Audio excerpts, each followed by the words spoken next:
Le duo qui se rencontre le plus souvent aujourd'hui en Ligue des Champions et dans la grande Coupe d'Europe, ce sont deux géants, ça on l'a dit, on s'est régalé vraiment au match aller avec les caméras de Laurent Lachamp.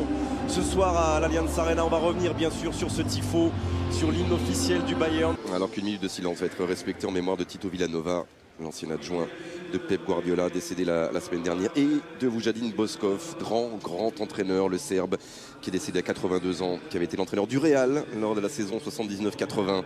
Vujadin Boškov, il avait réalisé le doublé, et puis on se souvient de lui à la Sampdoria de Gênes, bien sûr, au début des années 90. Allez, on est tous prêts pour ce grand rendez-vous, cette belle soirée annoncée sur une pelouse parfaite, dans des conditions météo tout aussi parfaites pour jouer au football. Le Bayern est en rouge et le Real bien sûr est en blanc. Un petit peu moins longtemps qu'à l'aller de possession de balle, de domination. Et là, et après la domination, comme au match aller, c'est la sanction. Sergio Ramos qui vient ouvrir le score à la 16e minute pour le Real Madrid. Le Bayern doit maintenant marquer 3 fois pour se qualifier. Carlo Ancelotti a quelques orteils en finale. 1-0 pour le Real.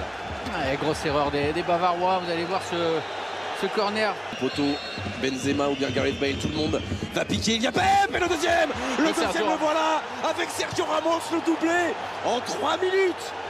4 petites minutes, le doublé pour le Real qui assomme le Bayern chez lui à l'Allianz Arena et mène 2-0. Madrid doit marquer 4 fois. Le Bayern 4 fois pour se qualifier. Encore une fois, il va y avoir une grosse angoisse avec Benzema maintenant, avec Gareth Bale. Oh, il va aller plus vite que Boateng. Oh, superbe. C'est superbe et jusqu'au bout. Oh, c'est magnifique. C'est absolument sublime. La 34e minute. Cette fois, c'est sans doute terminé. Oui, ça fait 15, il peut les compter. Le 15e but pour Cristiano Ronaldo qui bat le record du nombre de buts dans une saison de Ligue des Champions. Le Bayern, le tenant du titre, est à terre. 3-0 pour le Real. En tout cas la sortie oui, mais derrière le lob de Ronaldo. Robben. Allez, une quand même. Allez, une quand même.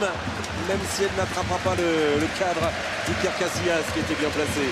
Ouais, la prise de risque vient très souvent d'Arjen Robben.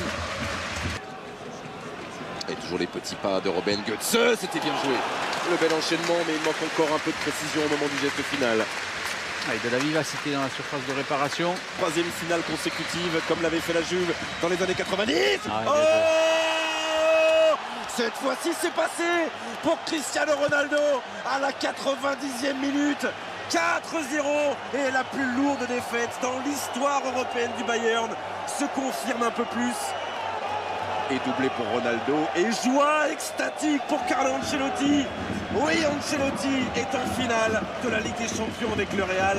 A pu lire, anticiper et capter. Ah là, c'est terminé. C'est terminé avec la qualification du Real Madrid pour sa 13e finale de Ligue des Champions. Il ira peut-être chercher la 10e dans l'histoire du Real. Ronaldo, auteur d'un doublé ce soir. Mais que c'est dur en face pour Franck Ribéry et le Bayern Munich qui n'a pas marqué un seul but, Nathalie, en 2 fois 90 minutes et qui s'incline fort logiquement face au Real.